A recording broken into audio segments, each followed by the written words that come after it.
The Going to College Education Podcast, in association with Quality and Qualifications Ireland, QQI, promoting quality and accountability in Irish education and training.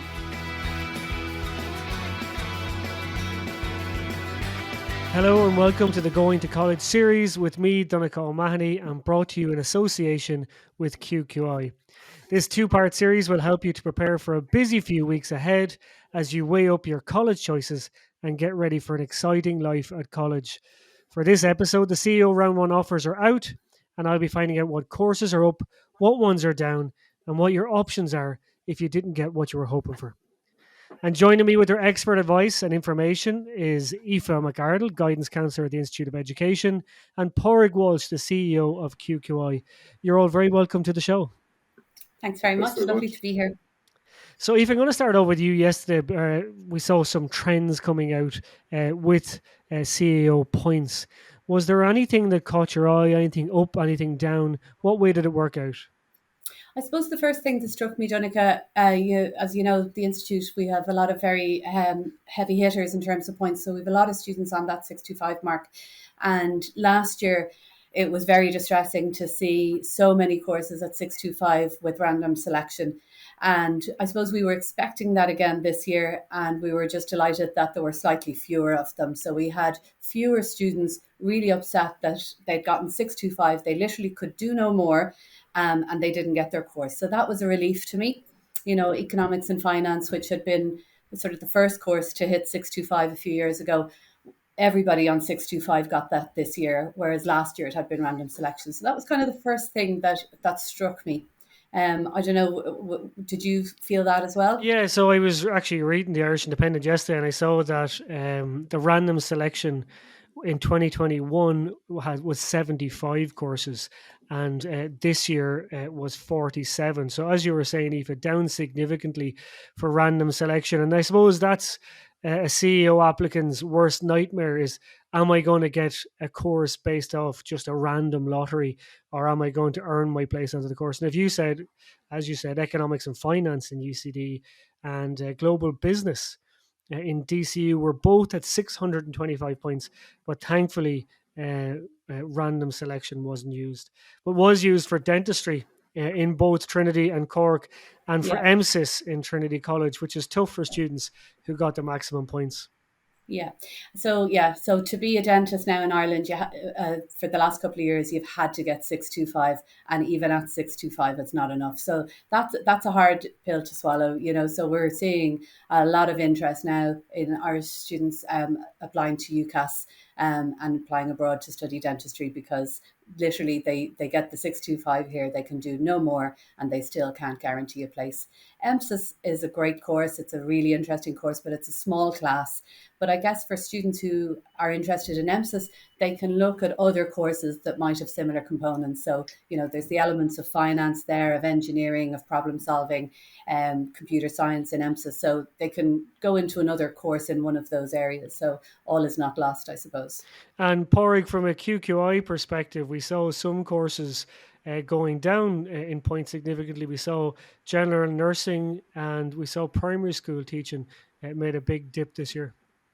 Yeah, I mean, on the nursing side, there's always been a huge amount of interest in nursing programs. But as we know from the CAO system is based really on supply and demand. And if you increase the supply of places and the number of places has gone up, while having the same demand, you will get a drop in points. The challenge, as Aoife has identified, around those high points courses on random selection is that in many cases they're tied to things like the number of places that are available on training places in professional programs, for instance. So you literally can't offer one more than the number of places that have been funded. Many of those, although they come through the Department for Further and Higher Education, the actual funding of a lot of the program comes through the Department of Health in terms of the numbers that are there. And then there are other ones you've talked about, like global business, where there is a cohort, and then of course those people travel, and you can't offer their exchange programs as well with American students on a lot of those. So you can't really change the numbers around that. So that is a real challenge. I think the fact that the minister had said that the scaling would be roughly similar to last year, means that there was less movement between this year and last year. And I think there's some comfort in that. I think the problem really is that all of that has been at a higher level than it was previously.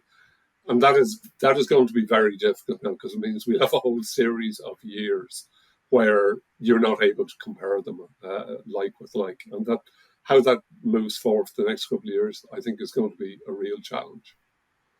Yeah, that's very interesting, Padraig, when you, for students and parents listening, as to why they can't expand the courses, because if there's a work placement element or an exchange element, so it's interesting to know. And Aoife, coming back to you there, how were the points this year compared to last year?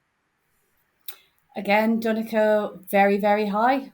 We've just seen people getting really amazing leaving certs again, extremely high. I know we're not typical in that.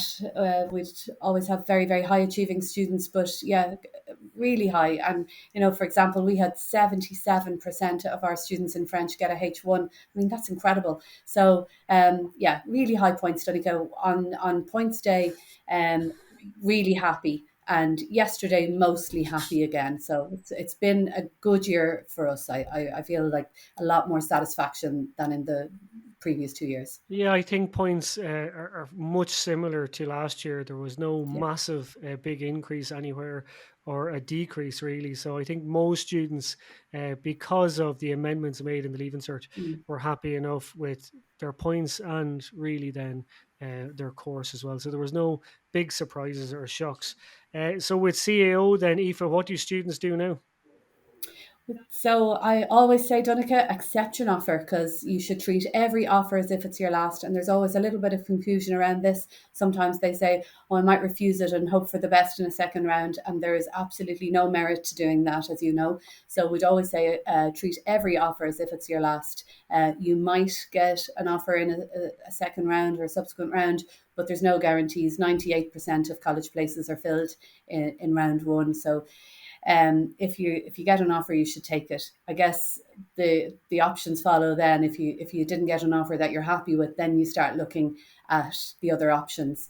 Would you like me to talk about some of those maybe? Well, I'm going to bring in Padraig for that one. Padraig, options then for students who either didn't get a CAO offer at all or didn't get the offer that they wanted. What advice kind of away from the CAO, what kind of things can they apply for?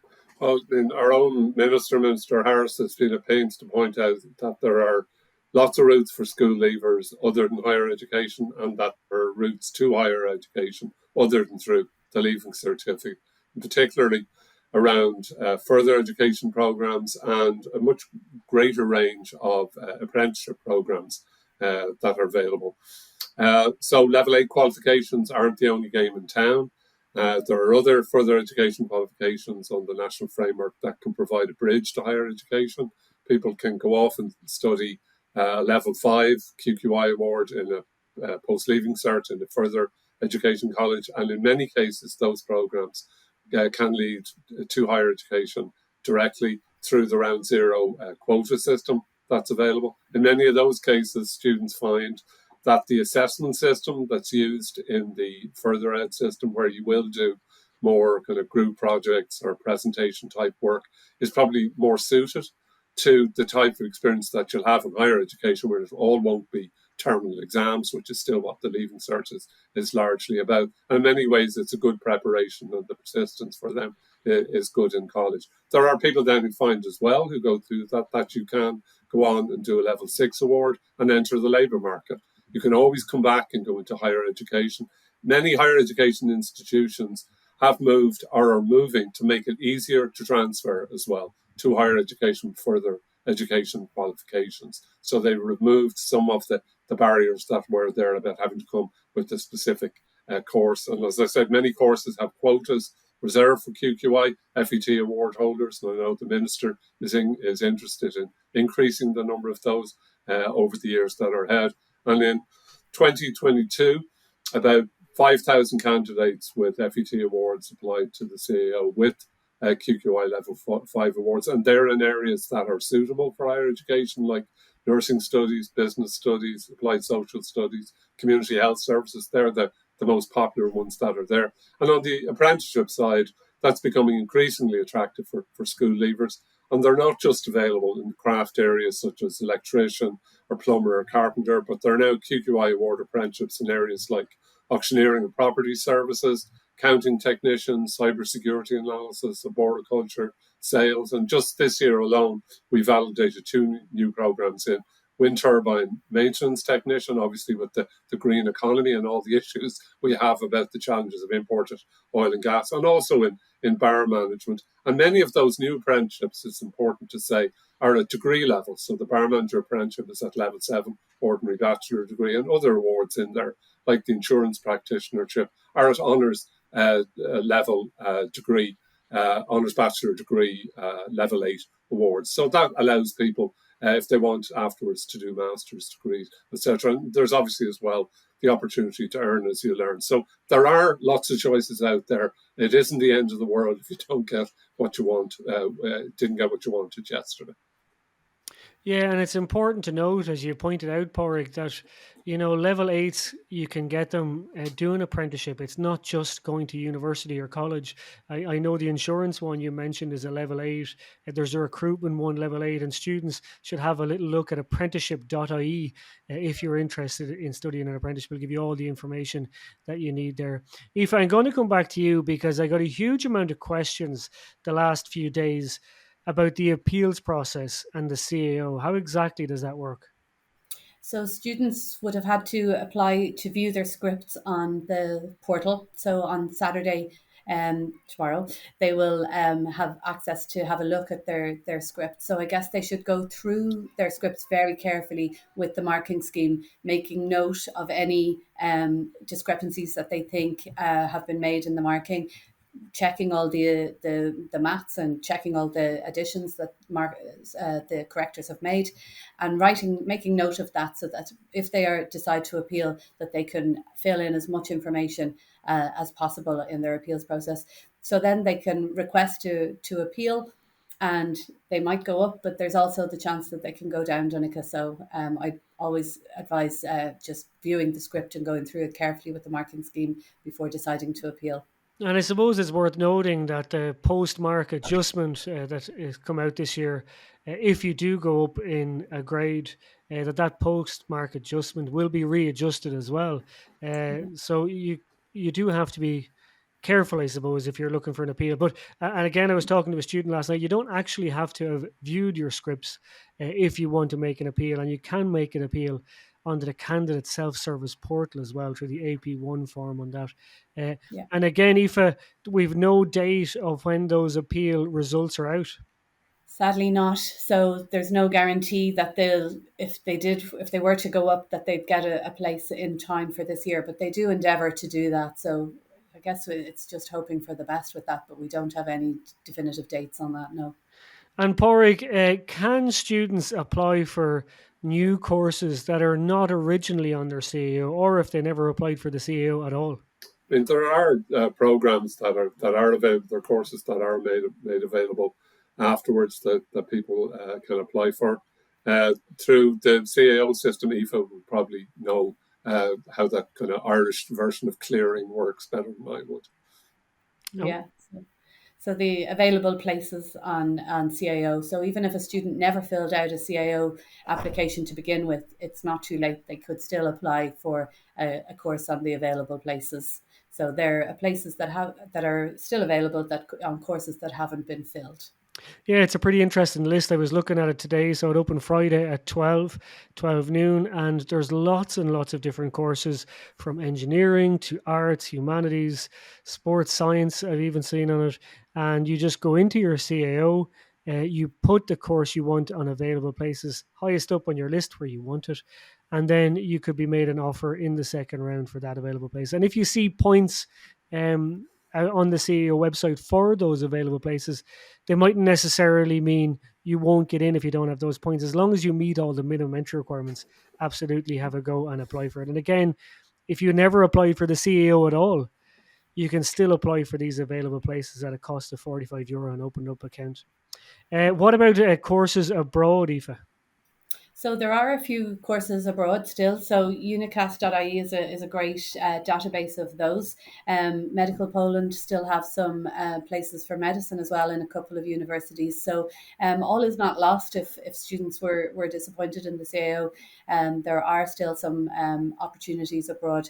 Holland, we're seeing increasingly a lot of Irish students going to Holland. Great opportunities there. They've 7 universities that are higher ranked than UCD. They put you through your paces, and they have much lower points. They don't have points at all, in fact. So it's 2 H4s for most programs. So they really believe in giving students a shot at third level. But apparently it's I'm hearing reports that it's tough going when you're in there, but a very enjoyable and attractive prospect. I think Holland is obviously well known for being a well-run country. They've a health service that we're always looking to for inspiration. So I think it's a very attractive option. And we're seeing a lot of students going to Groningen in particular, but all over the Netherlands. There's also Poland, Italy, a few different countries. So there's 1,800 programs throughout Europe taught through English now. So increasingly we are seeing Irish students take that option and study abroad. And Padraig, you'd mentioned earlier that if a student did a PLC course, a level 5, that they can apply to the CAO that way. But these accreditations are also recognised in the UK and Europe as well. Yes, and there are many PLC colleges that have direct routes, really, that have links that they've developed with UK universities that allow people transfer into the second year of a 3-year programme over there because there's been a trusted history in the particular area. So yes, there are people they're internationally recognised. They're on the National Framework of Qualifications. They're levelled across the European qualifications framework so that people can understand and translate the qualification, and they are accepted by many of the UK universities for advanced entry. Yeah, I know a huge number of students who've gone to the UK with their PLC level 5 and have done really well. So they've applied for CAO and UCAS just in case, and have had no problem getting into the UK, and similarly with Europe as well. So Aoife, I'm going to finish the last question with you here today. What about round 2 and beyond? What happens then? So students have, as we said, we recommend that they accept their round 1 offer, and then should they get a round 2 offer, they can then decide whether to stick with the offer in round 1 that they've accepted, or indeed to accept their new offer. And it goes on like that throughout until we get to round 5. So it's good to have choices later on, but I cannot recommend highly enough accepting your first offer. There's no downside to this. It just buys you a little bit more time. Yeah, you're absolutely right. No downside. You can still go up on your CEO list in subsequent rounds. So I would agree with Aoife there. You know, you can accept your first offer and still have that possibility of getting something higher on your list. Well, that's it for this episode of the Going to College podcast series. And I want to thank my guests, Aoife McArdle and Padraig Walsh, for joining me on the show. Thank you very much. I'll be back next week to discuss how to get the most from your college years with lots of practical advice and tips. So do join me then. I'm Donnchadh O'Mahony, and thank you for listening. The Going to College Education Podcast, in association with Quality and Qualifications Ireland, QQI, promoting quality and accountability in Irish education and training.